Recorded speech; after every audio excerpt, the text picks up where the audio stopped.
করছে। হ্যাঁ, কোন প্রকার আমরা এই যে আন্দোলন হয়েছে যে আইবিএফ বাইরেছে, তার ভাইকে দেখছেন বাইরেতে, রাস্তা বাইরেতে দেখছেন, কেউ কথা পারবো না। হ্যাঁ, বাড়ির ভিতরে আসলো, তার ভাইয়েরও বাড়ির ভিতরে আসলো। হ্যাঁ, ভাইয়ের মতন মানুষ নেই, হ্যাঁ হ্যাঁ কোনো সন্ত্রাস নাই, কোনো কিছু নেই। হ্যাঁ, জনগণের দোয়া আছে দেখে, আপনাকে দোয়া আছে দেখে, হ্যাঁ বাচ্চা আছে। আমরা চাই হ্যাঁ সুস্থ ভাবে বাসায় থুয়ে যাও, পুলিশ এসে তারা চলে যাবে। আমাদের সবাই নিয়ে যেতে হইব, আপনারা যদি বলেন, আর প্রশাসনের লোকজনে সসম্মানে চলে যেতে বলেন, আমরা সেফ ভাবে ওনাদের বিদায় করে দিব, বুঝছেন? আর কোনো ঝামেলা করতে পারবেন না। যদি কোনো ঝামেলা করে, যত মহিলা আছে, মেয়ে আছে, যা আছে, সবাই আমাদের নিয়ে যেতে হইব। হ্যাঁ, কি সন্ত্রাসী করছে, কারো খুনের মামলা সার্ভিস কি লেগে নিতেছে। 8 মাস পরে কেন তার বাড়িতে এমন ভাবে আসলো, আসার কারণটা কি? হ্যাঁ, তো আসা উচিত ছিল সবার জানা, দিনের বেলা রাত্রে 11টা বাজে কেন, আবার হুমকি দেয় কেন? আওয়ামী লীগ নিষিদ্ধের দাবিতে আবারও উত্তাল গোটা দেশ। প্রধান উপদেষ্টার বাসভবন যমুনার সামনে গণসমাবেশ করেছে ছাত্র জনতা।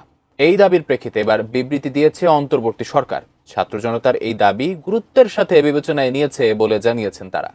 আশ্বাস দেওয়া হয়েছে দাবি পর্যালোচনা করে দ্রুত সিদ্ধান্ত নেয়ার। তবে কি নিষিদ্ধ হচ্ছে আওয়ামী লীগ?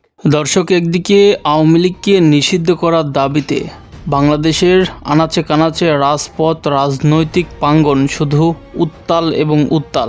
দাবি তাদের একটাই, আওয়ামী লীগকে যে কোনো মূল্যে নিষিদ্ধ করতে হবে। অন্যদিকে আওয়ামী লীগের যেসব নেতা কর্মীরা, যেমন আইবি রহমান, এমন অনেক বড় বড় বা ছোটোখাটো নেতাকে বাংলাদেশে যারা এতদিন ধরে নিরাপদ স্থানে রেখে, যারা এতদিন পর্যন্ত আত্মগোপনে ছিলেন, তাদেরকে এখন ধরার প্রস্তুতি চলছে।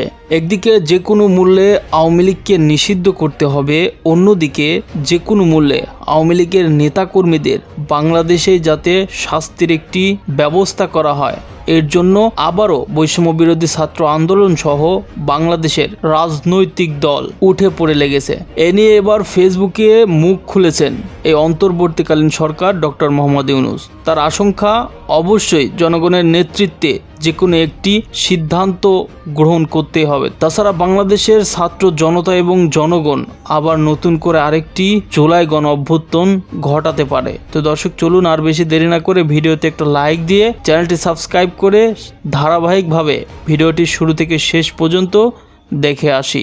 তবে কি নিষিদ্ধ হচ্ছে আওয়ামী লীগ? বিস্তারিত আরিফ হাসানের প্রতিবেদনে।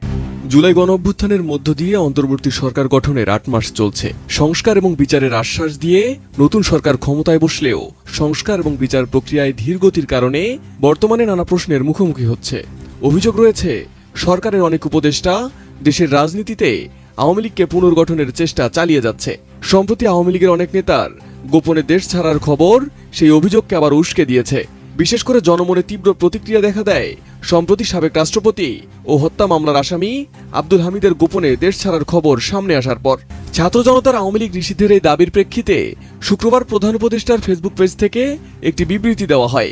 বিবৃতিতে উল্লেখ করা হয়, সম্প্রতি বিভিন্ন রাজনৈতিক দল, সংগঠন ও জনগণের পক্ষ থেকে স্বৈরশাসন ও সন্ত্রাসী কার্যক্রমের অভিযোগে আওয়ামী লীগ নিষিদ্ধ করার যে দাবি উঠেছে তা সরকার গুরুত্বের সাথে বিবেচনা করছে। বিবৃতিতে উল্লেখ করা হয়, ইতোমধ্যে সরকার জনদাবির প্রতি সম্মান জানিয়ে প্রচলিত আইনের অধীনে সন্ত্রাসী সংগঠন ছাত্রলীগকে নিষিদ্ধ করেছে। এছাড়া সরকারের পক্ষ থেকে মানবতা বিরোধী অপরাধের সাথে জড়িত সংগঠনের বিরুদ্ধে ব্যবস্থা গ্রহণের জন্য আন্তর্জাতিক অপরাধ আদালত আইনে প্রয়োজনীয় সংশোধনী আনার উদ্যোগ নেওয়া হয়েছে। বিবৃতিতে আরও বলা হয়, ফ্যাসিবাদী সরকারের সাবেক রাষ্ট্রপতি ও হত্যা মামলার আসামি আব্দুল হামিদের বিদেশ গমন সম্পর্কে জনমনে ক্ষোভের বিষয়ে সরকার অবগত। এ ঘটনার সাথে জড়িত সকলের বিরুদ্ধে উপযুক্ত আইনগত ব্যবস্থা নিতে সরকার বদ্ধপরিকর হয়েছে। যার প্রেক্ষিতে আবার উত্তাল ছাত্র জনতা। দাবি এখন একটাই, আওয়ামী লীগকে দ্রুত নিষিদ্ধ করতে হবে। এই দাবিতে প্রধান উপদেষ্টার বাসভবন যমুনার সামনে বড় জমায়েতের ঘোষণা দিয়েছেন এনসিপি নেতা হাসনাত আব্দুল্লাহ। হাসনাতের ডাকে এই জমায়েতে সংহতি প্রকাশ করে অংশ নিয়েছেন জামায়াতে ইসলামী, এবি পার্টি, ছাত্র শিবির, ইসলামী আন্দোলন বাংলাদেশ, হেফাজতে ইসলাম এবং বৈষম্য বিরোধী আন্দোলনে অংশগ্রহণকারী সহ বিভিন্ন ছাত্র সংগঠনের নেতাকর্মীরা। আপনাদের মনে থাকা উচিত, এ ব্যাপারে সরকার রাজনৈতিক দলগুলোর সাথে ইতোমধ্যে যোগাযোগ স্থাপন করেছে। তাদের সাথে আলোচনা করে দ্রুত সিদ্ধান্ত গ্রহণ করবে সরকার। এক্ষেত্রে আওয়ামী লীগের নেতা ও সমর্থকদের সন্ত্রাসী কার্যক্রমের বিষয়ে জাতিসংঘের প্রতিবেদন সরকার বিবেচনায় রাখছে। সে পর্যন্ত সকলকে ধৈর্য ধারণ করার আহ্বান জানিয়েছে অন্তর্বর্তী সরকার। বিজয় ছিনিয়ে না নিয়ে এখান থেকে দেশের জনগণ ফিরে যাবে না। এর আগে ছাত্র জনতার দাবির মুখে আওয়ামী লীগের ভাতৃপ্রীতম সংগঠন ছাত্রলীগকে নিষিদ্ধ ঘোষণা করেছে সরকার। এখন দেখার অপেক্ষা ছাত্র জনতার আওয়ামী লীগ নিষিদ্ধের দাবির ব্যাপারে সরকার কি সিদ্ধান্ত নেয়। আজকে বোঝা যাবে কারা আওয়ামী লীগের নিষিদ্ধ চায় আর কারা ব্যাকডোর ডিপ্লোমেসিতে ব্যস্ত। আমাদের সবাই নিয়ে যেতে হইব।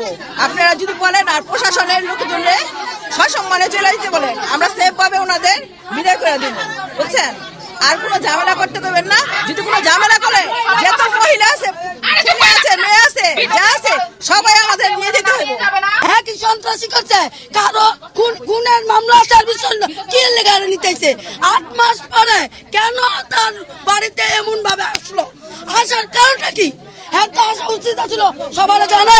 দিনের বেলা রাত্রে 11টা বাজে কেন আবার হুমকি দেয় কেন? জনগণের লেগে অনেক করছে। হ্যাঁ, কোন প্রকার আমরা এই যে আন্দোলন রয়েছে যে আইবিএফ বাইরেছে, তার ভাইকে দেখছেন বাইরেতে, রাস্তা বাইরেতে দেখছেন, কেউ কথা পারবো না। সারা হ্যাঁ, বাড়ির ভিতরে আসছিল, তার ভাইয়েরও বাড়ির ভিতরে আসছিল। হ্যাঁ, ভাইয়ের মতন মানুষ নেই, হ্যাঁ মতন হ্যাঁ, কোনো সন্ত্রাস নাই, কোনো কিছু নেই। হ্যাঁ, জনগণের দোয়া আছে দেখে, আপনাকে দোয়া আছে দেখে, হ্যাঁ বাচ্চা আছে।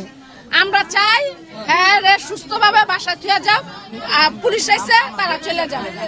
অনেক একটা ভালো মানুষ, তো আমরা দেশের জন্য অনেক কাজ করেছে, নারায়ণগঞ্জের জন্য অনেক কাজ করেছে আইবিএফ। তো আমরা চাই না আইবিএফকে যে অন্য শুধু আইবিএফকে। দর্শক, আপনাদেরকে অসংখ্য ধন্যবাদ এতক্ষণ পর্যন্ত এই গুরুত্বপূর্ণ নিউজ এপিসোডটি দেখার জন্য। দর্শক, আপনারা জানেন যে আমরা প্রতিনিয়ত বাংলাদেশ সময়ের সাথে আপডেট থেকে বাংলাদেশের আনাচে কানাচে এবং বহির্বিশ্বের কোথায় কি ঘটনা ঘটছে সব ভাইরাল সংবাদগুলি একসাথে করে এক ভিডিওর মধ্যে আপনাদের সুবিধার জন্য প্রচার করে থাকি। তো দর্শক, পরিশেষে আপনাদের কাছে একটি মাত্র অনুরোধ করছি, আপনারা যদি এখনও পর্যন্ত আমাদের এই চ্যানেলটি সাবস্ক্রাইব না করে থাকেন তাহলে প্লিজ দয়া করে ভালোবেসে ভিডিওতে একটা লাইক দিয়ে চ্যানেলটি সাবস্ক্রাইব করে পাশে থাকা বেল আইকনটি বাজিয়ে দিবেন পরবর্তী আরও আলোচিত সংবাদ পাওয়ার জন্য। তো দর্শক, আপনার এবং আপনার পরিবারের সুস্বাস্থ্য কামনা করে আজকের মতো এখানেই বিদায় নিচ্ছি। সবাই ভালো থাকবেন, সুস্থ থাকবেন। আল্লাহ হাফেজ।